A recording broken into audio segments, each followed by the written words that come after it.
give you some MPs that you suggest that you will take down? In the first series of The Lobby, Aljazeera's investigative unit exposed the role of pro-Israel operatives in Britain. The headlines at 11 o'clock. Israel's ambassador to the UK has apologised after a senior diplomat was caught on camera saying he wanted to take down the Foreign Office Minister, Sir Alan Duncan. Sir Alan Duncan, who's a strong critic of Jewish settlements. An undercover reporter for Al Jazeera doing an investigation into Britain's relationship with Israel. This investigation exposes a covert Israeli campaign to influence British policy. The investigation led to the resignation of Shai Massot, a senior political officer at the Israeli embassy. Mr. Massot is also heard describing the Foreign Secretary Boris Johnson as an idiot. The diplomat in question no longer seems to be a functionary of the embassy in London. And so whatever he may exactly have been doing here, his cover can be said to have been well and truly blown.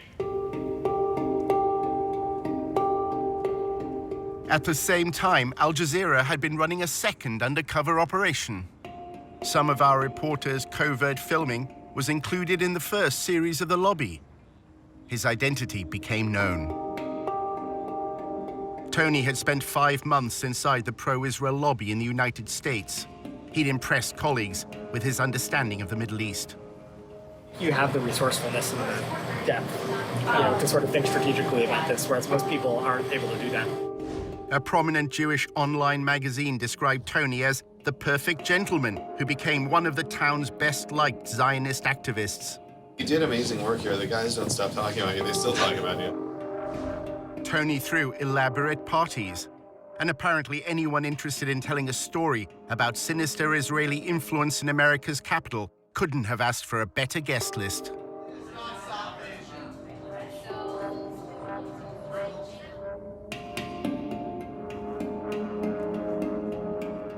In the new edition of The Lobby, we investigate the role of pro-Israel advocacy groups in this country in the first of a 4-part series, how the lobby is being drawn into Israel's covert campaign to spy on American citizens.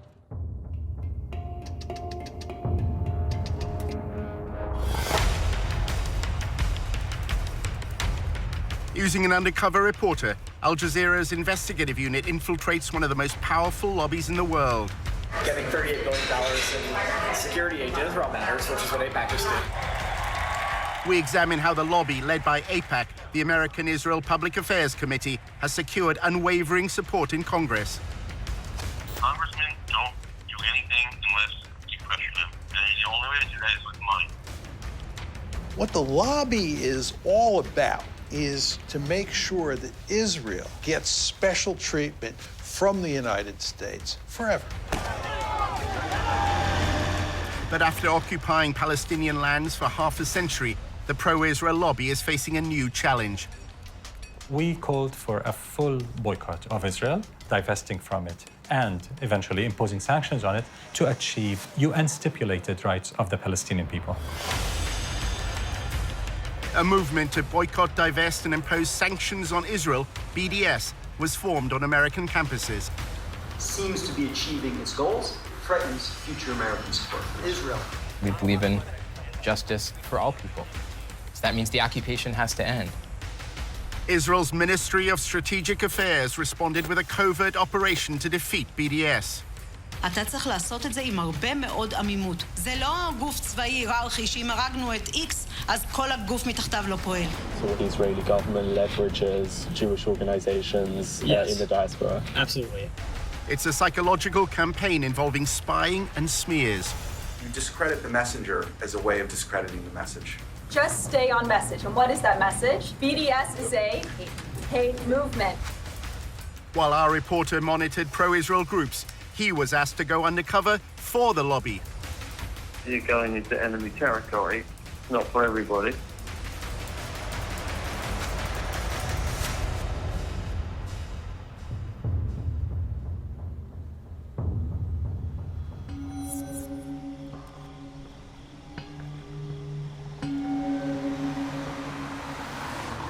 We are a different government working on foreign soil, and we have to be very, very cautious.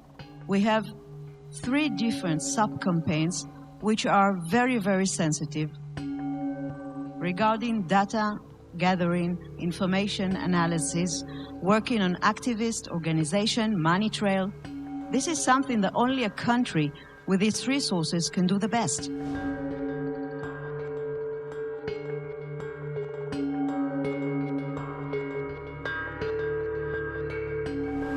If we want to win, we have to change our ways. We have to think differently. And this is waging a holistic campaign against the other side. Take him out of his comfort zone. Make him be on the defensive. Israel is involved in a secretive influence campaign whose aim is to discredit its challengers in the West. In the Air Force, when you want to win, you have to have aerial superiority. If you want to win a campaign, you must have information superiority. And this is exactly the added value Israel capabilities, technological and otherwise, we can bring to the game, and we are working on that very hard. In the United States, the lobby is working with Israel to spy on American citizens. We're giving them data. For example, one day, Sima's deputy sending me a photo, just a photo in WhatsApp. It's written, boycott Israel on a billboard.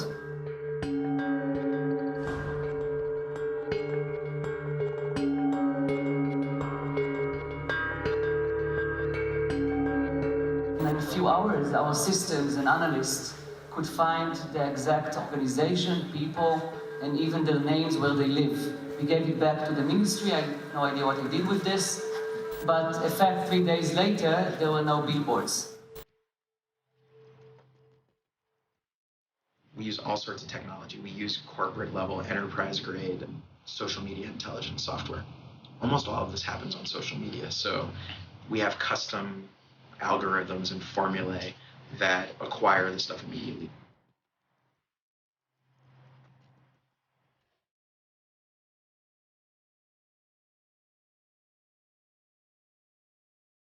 In terms of like information sharing, we did add the Ministry of Strategic Affairs to our operations and intelligence brief, which kind of goes back to how do we get information about what's going on in American college campuses.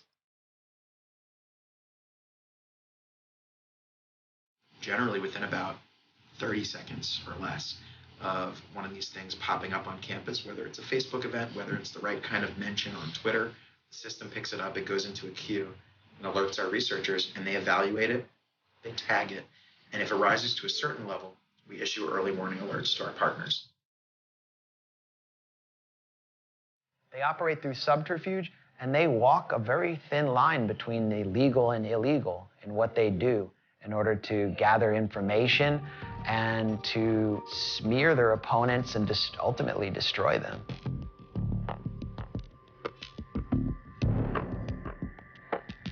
In order to understand how the pro-Israel lobby operates, you have to literally be a fly on the wall. If you can't obtain information publicly, you should try to get into the room through other means.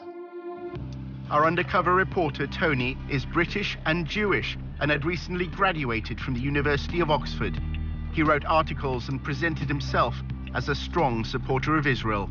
In Washington, he attended a course on the Israel-Palestine conflict. I'm from the UK, and I'm just taking a course at Georgetown here over the summer. He networked in the social circles of the pro-Israel lobby. Hi, I'm Rona. I'm Tony. Nice to meet you. Good to see you. I'm good. Good to see you. Hey. After building his profile, Tony was accepted on a training course in pro-Israel advocacy. Welcome to Fuel for Truth DC's second boot camp. Congratulations, everyone, to being accepted. What we're going to do right now is just kind of like introduce ourselves. I'm Daniel. After undergrad, I served in the IDF and the paratroopers for 2 years and worked at APAC for a year. One session criticized the UN agency that provides aid for Palestinians. Children are taught in UNRWA Palestinian schools to hate Jews. Another lecture dealt with the international media. Confronting media bias. During the last war, a lot of times videos are circulating of bombed areas or victims, and a lot of it's from Syria, from Iraq 10 years ago, all this stuff. In role-play workshops, they were instructed how to respond to criticism of Israel. Can I have a volunteer? The part-time wall is cutting off Palestine. Boycott Israel. Divest from Israel. Sanction companies that do business with Israel. it's kind of odd that you call it a wall, given that like 90% of it is fence. This is a photo. I see a wall. Why can't Israel do more to help, Tony? Our undercover reporter played the role of pro-Israel advocate. Israel's doing a lot to help the Palestinians. I say actually Israel is doing all the best that they can, but you know, it's a tough situation. The people, businesses in Gaza can't freely send their trucks into Israel to sell their goods. I think you'll find that that's actually a misconception. They do allow their trucks, and what they don't allow is dangerous material. Okay, stop. After the course, Tony was accepted as a volunteer at a pro-Israel communications group called the Israel Project. It's Tony Kleinfeld. Kleinfeld. Like Seinfeld, but with a K. The Israel Project, known as TIP, describes itself on its promotional videos as a strategic communications group. At TIP, we believe we've found the answer. Israel's enemies have left the battlefield of the Middle East and are now fighting on the battlefield of public opinion. What you have with regard to the United States and Israel is a special relationship that is unprecedented in recorded history. Not simply that the United States gives Israel a tremendous amount of economic aid and diplomatic protection, it gives that aid and protection no matter what, right? It's not conditional. And the Israel Project will go to enormous lengths to achieve that end.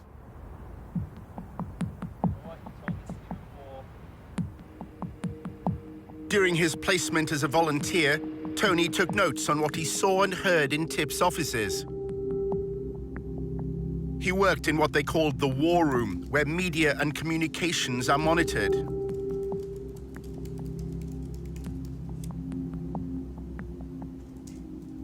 Staff described having contacts at numerous media organizations.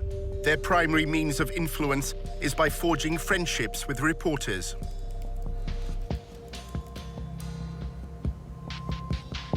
One employee claimed that during talks on the nuclear deal with Iran, TIP applied pressure on the Associated Press news agency to change a headline.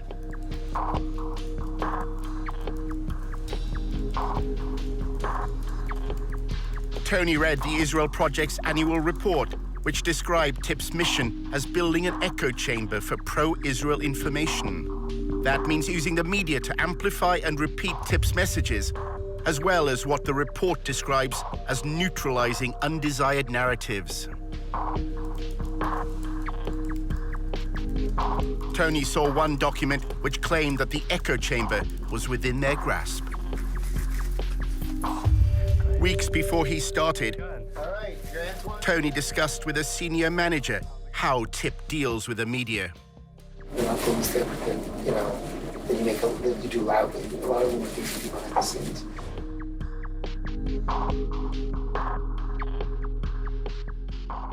You can get a lot more done by making questions get asked by journalists. And if you create it from multiple directions at the same time through multiple journalists, then you create a kind of sense of crisis.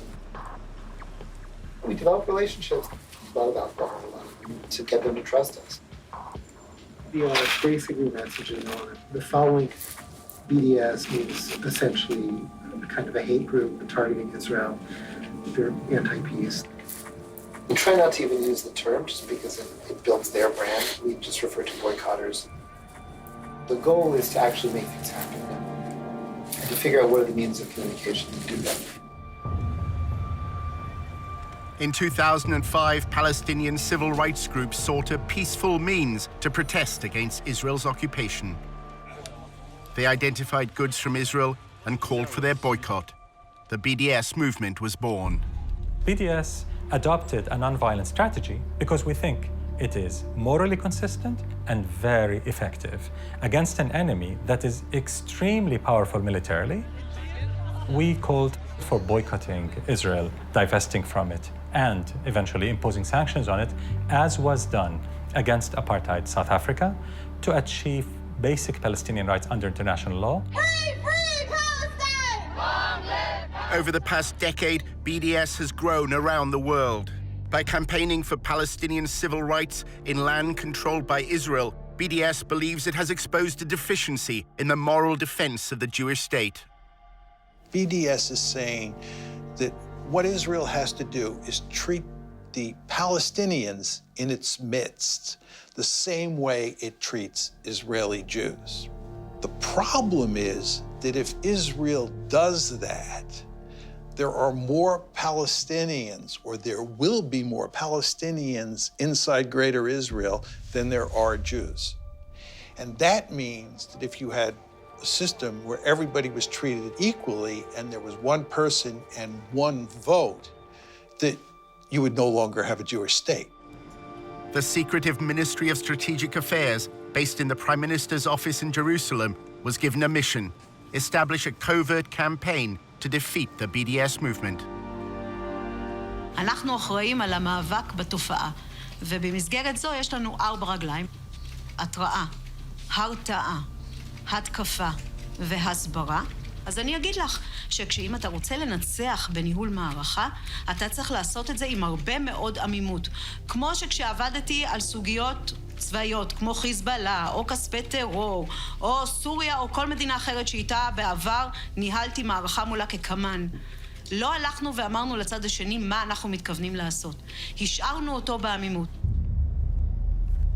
Government ministers attacked me in person, one of them threatening BDS leaders with targeted civil assassination, and others threatening to revoke my permanent residency, along other threats.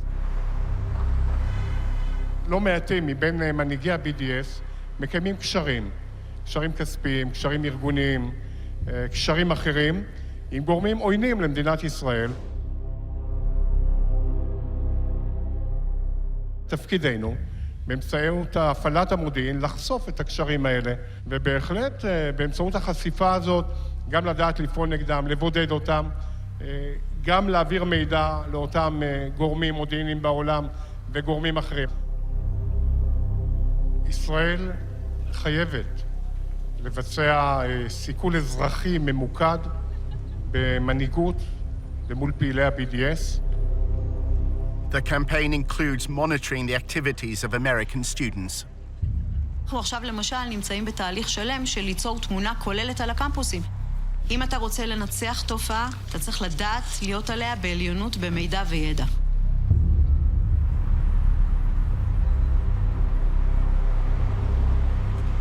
Our investigation into the role of the Israeli state at US campuses led Tony to an employee at the embassy in Washington. She's American, and her job is to analyze BDS activity for the Israeli government. So nobody really knows what we're doing, but mainly it's been a lot of research, monitoring BDS things and reporting it back to the Ministry of Foreign Affairs and making sure everyone knows what's going on.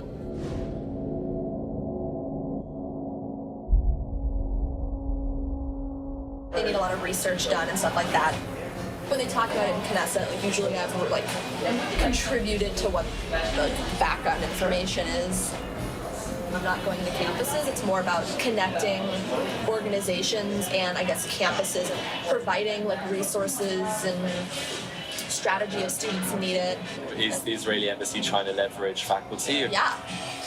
We're working with several faculty advocacy groups that kind of train faculty, so we're helping them a little bit with funding, connections, bringing them to speak, having them speak to diplomats and people in the MFA that need this information. So I kind of want to be that resource to show students we appreciate what you're doing, we see what you're doing. Here's some information if you need anything at all. We can connect to you, just kind of be that person there for you. Julia was president of the pro-Israel group at Davis, which is part of the University of California. Davis began as a center for agricultural studies, and its students are known as Aggies. I came to UC Davis, which had a reputation of being a really pro-Israel. Now it's the top 5 most anti-Israel schools in the U.S. Why is that? Because of everything that happened in the last few years. It was just particularly bad. And there's a huge Muslim population in Sacramento, which is right next to Davis.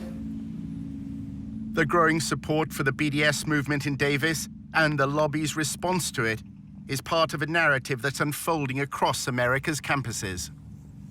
Students for Justice in Palestine, or SJP, brought a divestment motion before the Student Senate.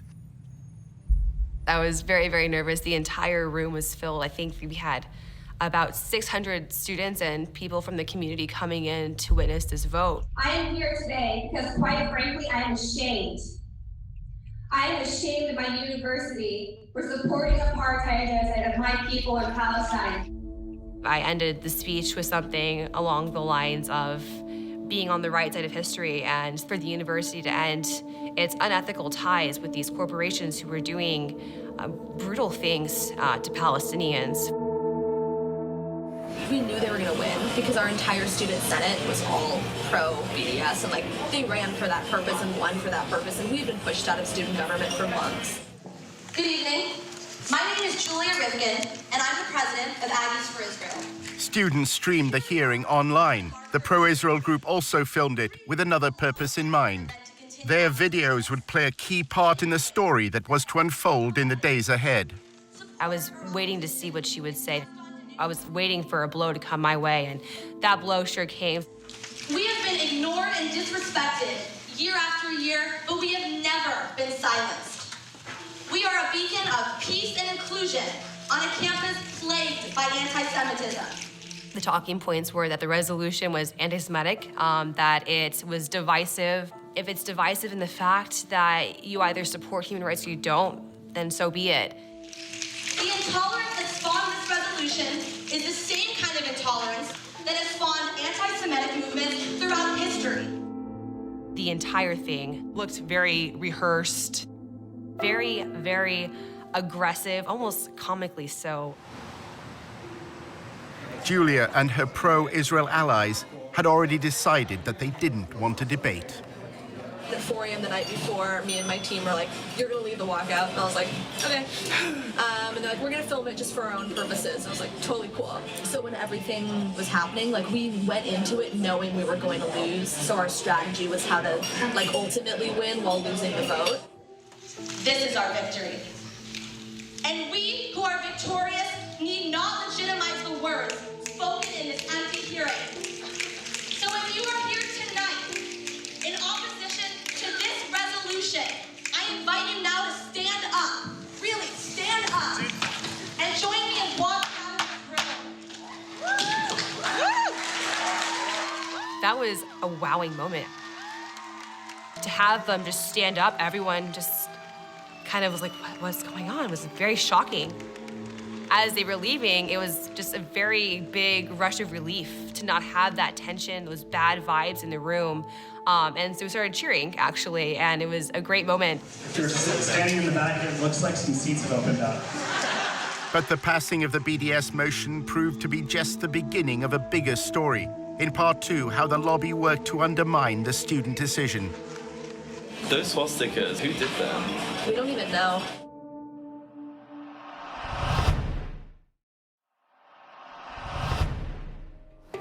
Hi. Hello. Nice to meet you. Nice to meet you too. Our undercover reporter was meeting an employee of the Israeli embassy in Washington.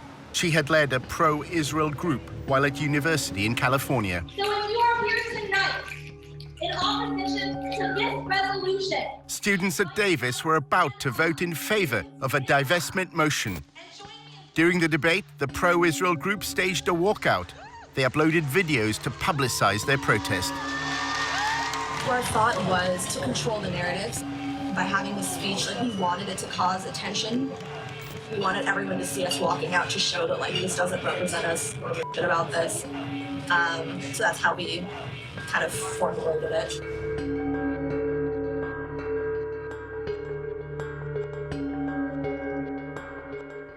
That day, all of us released 50 op-eds in major news sources so that when people made a hashtag and a whole thing trending, so when people opened their Facebooks, it wouldn't be them celebrating their victory, it would be us sharing our stories. Once it blew up, then random people, like the Huffington Post contacted me and was like, "Do you have anything to say?" And I was like, "Conveniently, I wrote an op-ed 2 weeks ago just in case."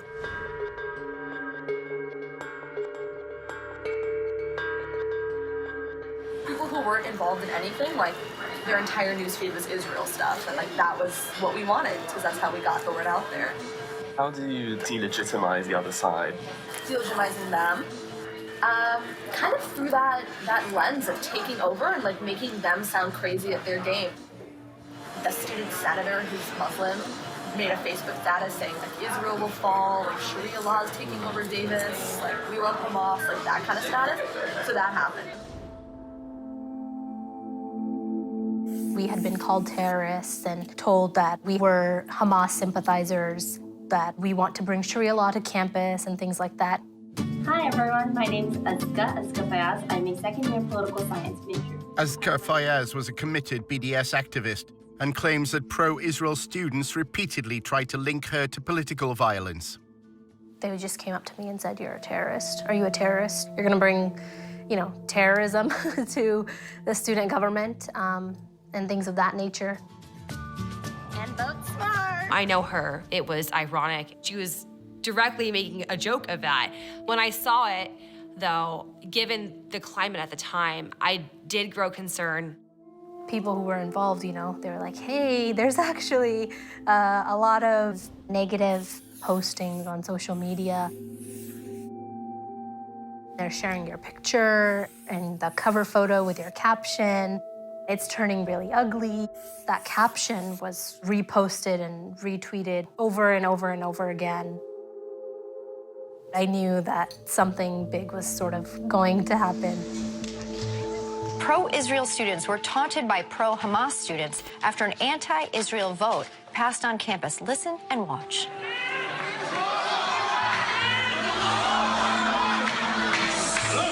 And right after the vote passed, a student senator posted this on Facebook. Hamas and Sharia law have taken over UC Davis, BRB crying over the resilience. I don't have the capacity to bring Sharia law to the University of California, Davis.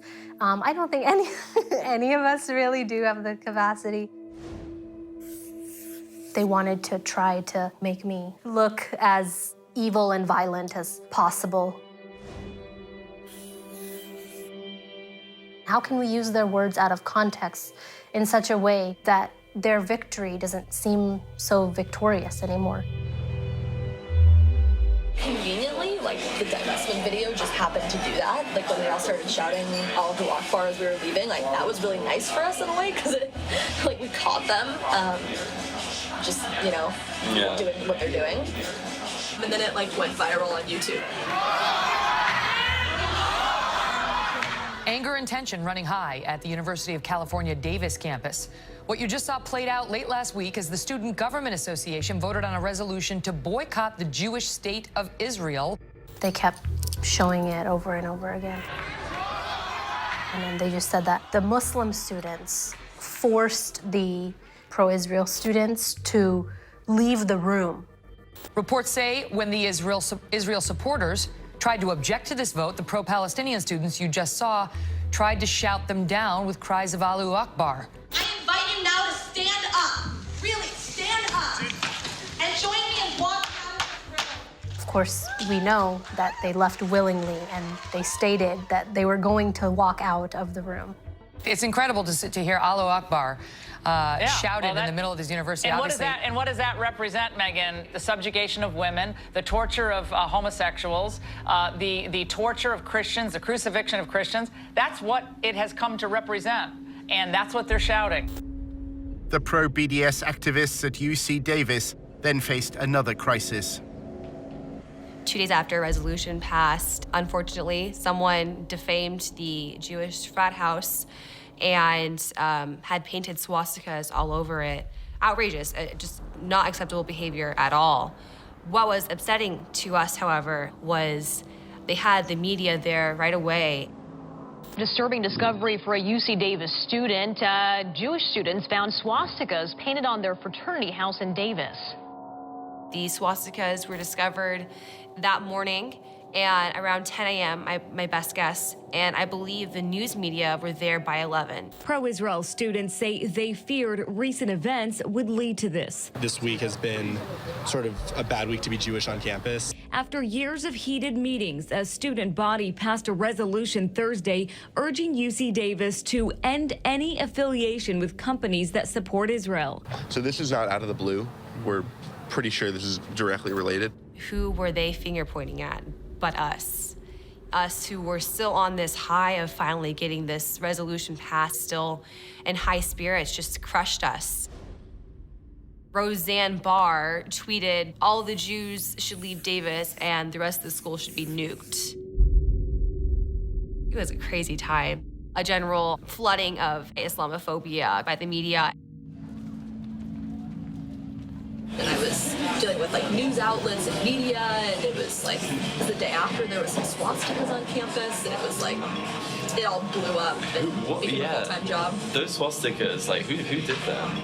We don't even know. I think it's just some like random like white supremacist type people who just came, did it, and left. We don't think it was students. That's pretty surprising because it was very clear from their behavior towards us and their attitudes towards us that we had done some heinous crime to them and that we deserved to pay for it.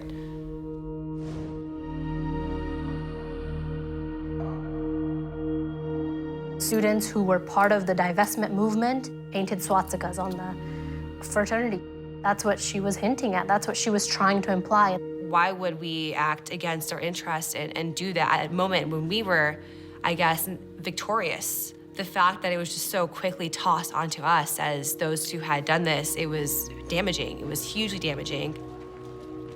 That was kind of our strategy. A lot of it was media-based, which is like kind of my interest in media. And I would say that's like 99% of what it means to be successful. That happened. Then there was another swastika. It was just like every day something new was happening and I had to... It was weird because they won. Yeah. So you think if they would win, why would they do Exactly. that? Yeah, it's interesting. So, well, that was kind of our whole strategy, is we knew they were going to win. Were you in touch with the embassy, or were you in touch with like any groups? Pretty much all of the groups. Not the embassy, I guess our consulate. As well as the Israeli consulate in San Francisco, Julia's anti-BDS campaign had the guidance of several pro-Israel lobby groups. Stand With Us helped us a little bit in terms of actual research on the speech. They gave us some like legal research type stuff. I'm always biased and want to work with AIPAC, so they kind of helped for like moral support. And David Project helped us a little bit. It was more help like gaining contacts in like the media world. I guess we needed money to pay for somebody to film the speech. Like we had a Davis Faculty for Israel group, and like they were hugely helpful to us. They would, you know, because some of them were retired lawyers, so they'd write legal documents for us. They knew the administration, they were tenured, they had pull. Despite the passing of the BDS motion, the governors of the university known as regents are under no obligation to abide by the students' vote. As for that resolution to boycott Israel, well, UC Regents issued a statement saying they will not even entertain the idea. After looking back on everything, I feel a little creepy because of what happened after the vote. People that were affiliated with the group just were smeared and had to deal with these very personal crises of the world calling us terrorists and the world thinking that we were this spiteful hate group. It's pretty unequivocal how organized they were, how brutal and ruthless that narrative was, and how it affected us in the end. Back in Washington, our undercover reporter was attending the annual conference of the Israeli-American Council.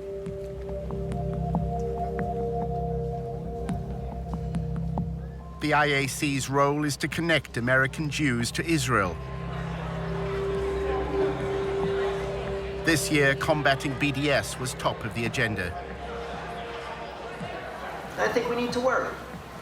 The polling isn't good, and all of you probably know it. If you look at the polls, the younger you get on the demographic scales, the lower support for Israel is.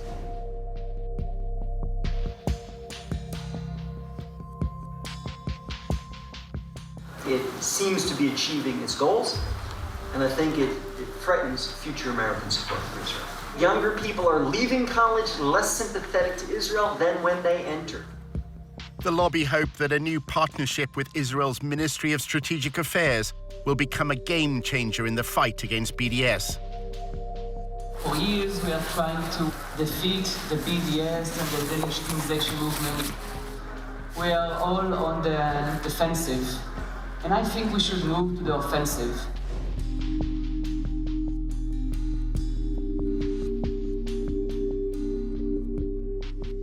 Using especially cyber and internet tools to try and defeat this ugly movement. I'm really honored to present my partners here, Brigadier General Sima Vakandil, the Director General of the Ministry of Strategic Affairs. Sima, please.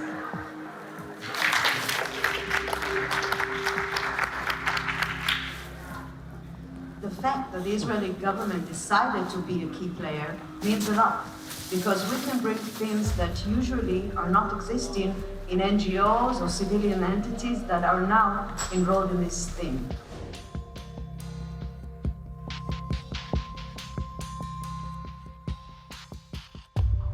The Israeli government can look at the bigger picture and actually create this coordination and cooperation. We are the only player inside the pro-Israeli network who can actually say that he's filling the gaps. The Israeli official described to members of the lobby the first phase of the covert war. Ambiguity is part of our guidelines. That's why I'm not going to say anything too much about each one of the legs. The first one is intel, intelligence, or data, or information. What we've done is mapped and analyzed the whole phenomena globally, not just the United States, not just campuses, but campuses and intersectionality and labor unions and churches. We started to establish a project called Israel Cyber Shield. This project is actually a civil intelligence unit that collects, analyzes, and acts upon the activists in the BDS movement, if it's people, organizations, or events. And we give everything we collect. We are using the most sophisticated data system, intelligence system in the Israeli market. Let's take the defense activity that we're doing and make it into proactivity and offensivity. Israel has used cyber sabotage. We suffered from intense denial of service attacks, hacking attacks on our websites. Israel decided to go on cyber warfare against BDS publicly. They said, we shall spy on BDS individuals and networks, especially in the West. We have not heard a peep from any Western government complaining that Israel is admitting that it will spy on your citizens. Imagine Iran saying it will spy on British or American citizens. Just imagine what could happen. The Ministry of Strategic Affairs brings together this group called the Global Coalition for Israel. And it's like leading pro-Israel advocacy groups around the world.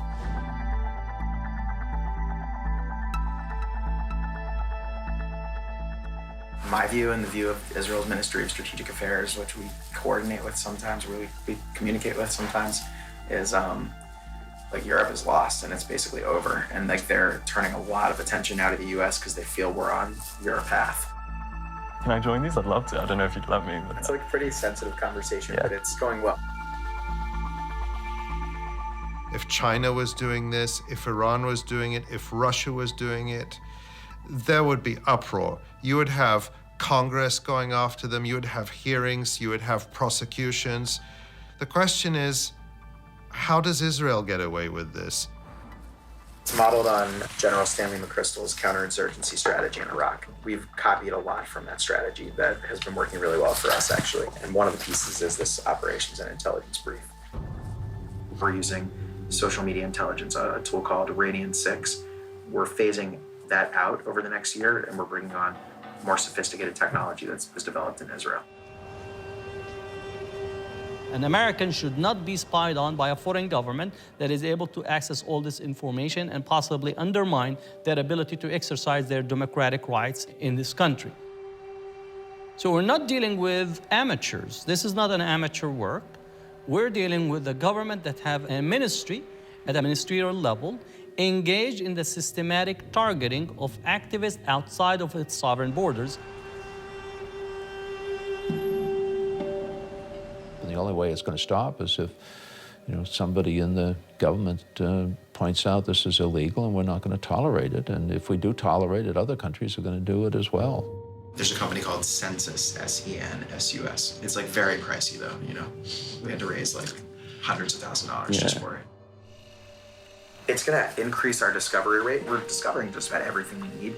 It's also going to bring new sources online that we weren't able to access in an automated fashion, like message boards. And we have ways to crawl message boards right now and to monitor them, but it's like disconnected from the event and activity discovery mechanism, so that we want that system to be all integrated. So we just signed the contract yesterday for them to start that work. They actually already started it. Good friends in Israel that are helping us with that. You would think that since the United States has this special relationship with Israel and gives it so much largesse and protects it diplomatically at every turn and gives this assistance unconditionally, that the Israelis would do less spying here than other countries do. But on the contrary, what we see is that the Israelis are probably at the top of the list when it comes to foreign countries spying inside the United States.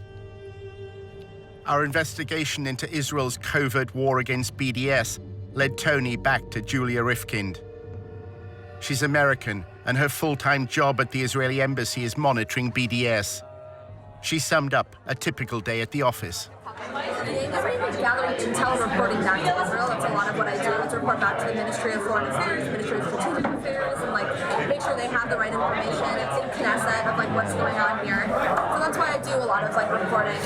I talk to people from tons of organizations, just trying to get the information that I could to report back and kind of just talk through some of the issues with those people, see what their plan was, tell them maybe some ideas we've had, give them our support, the behind the scenes way. Wow, it just looks like the state of Israel is employing little spies, and you can't take a breath without Israel hearing about it. Julia spoke about her former days as a student. While at UC Davis, she was also an activist with AIPAC. The training she received from the most powerful arm of the pro-Israel lobby left its mark. I can immediately tell when meeting with somebody where they were trained. Like the way that I talk about stuff, obviously I'm an AIPAC training camp, activist, the way they call it. So I can tell when somebody's on Stand With Us or David Project or ICC or Hasbara, Camera, ZOA, I kind of tell. She's been trained really well.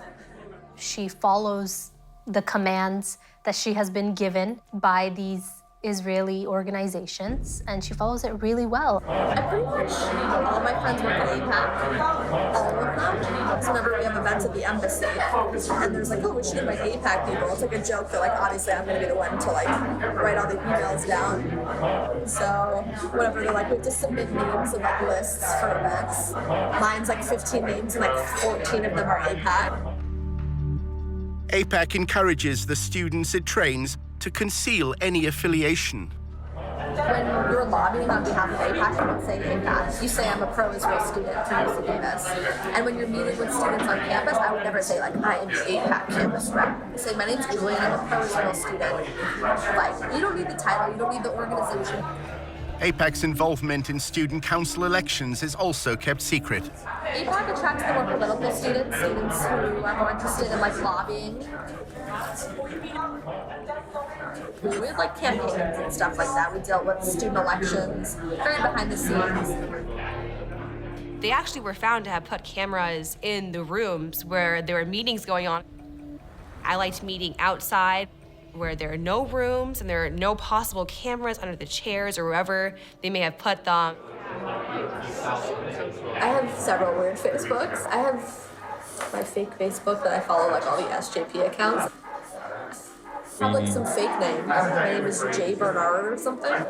So it just sounds like an old white guy, which is the plan.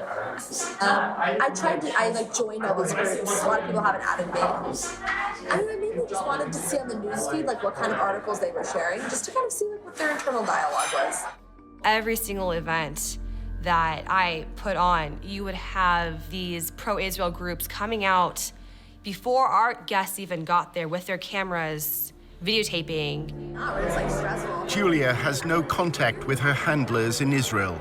She writes her intelligence briefs and awaits their instructions. I write write a report that I give to my boss, who translates it. 'Cause it's really weird. We don't like talk to them on the phone or like email or whatever. There's like a special like server that's like really secure that I don't have access to because I'm an American. You have to have like clearance to access the server. It's called cables. It's not even necessarily in Hebrew. It's like literally cables. I've seen it. It looks really bizarre. So I write reports that my boss translates into the cables and sends them, and then they'll send something back, and then he'll translate it and tell me what I need to do. If she believes it's spying on activists to suppress a free speech movement, then, you know, peace be to her. And I hope she feels good sleeping at night being on that side of things. We're a group of student activists advocating for Palestinian human rights. And to think that we're so upsetting and threatening to a state is pretty awe-striking to me. Creepy, but also, I guess, makes me more proud of the work I did. It's nice kind of seeing what they're talking about. What do they say? They don't talk about like our side at all, which is disappointing, so it'd be like nice to do the drama, but it's mainly them sharing their like videos, their like AJ Plus videos on Al Jazeera. What do you think about Al Jazeera? It sucks because they have a lot of interesting like liberal videos, which I'm like, wow, like that's amazing to hear about that human rights issue, and hear about that like sexism situation or whatever. And they'll show like why Israel is an apartheid state. And you're like, ooh, like not anymore. So that's what's annoying is that it gets, you know, tied to all those causes. That's hard to be liberal.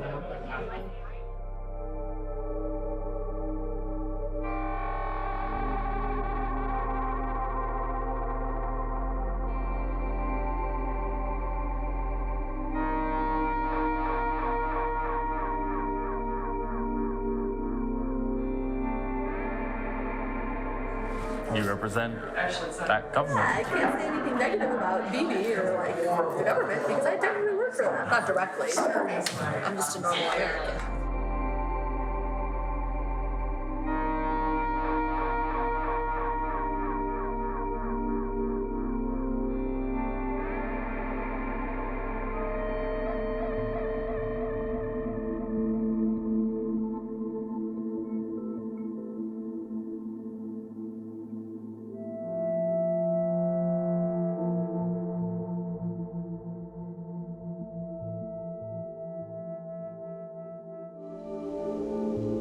In episode 2, Tony discovers how the lobby raises funds for congressmen. Basically, they hand him an envelope with 20 credit card numbers. For all the like legal reasons, it's just people pool their money. Handing over $250,000. That buys a lawmaker. And how a row over anti-Semitism swept through the University of Tennessee. You have to show that they're racist hate groups and to consistently portray them that way.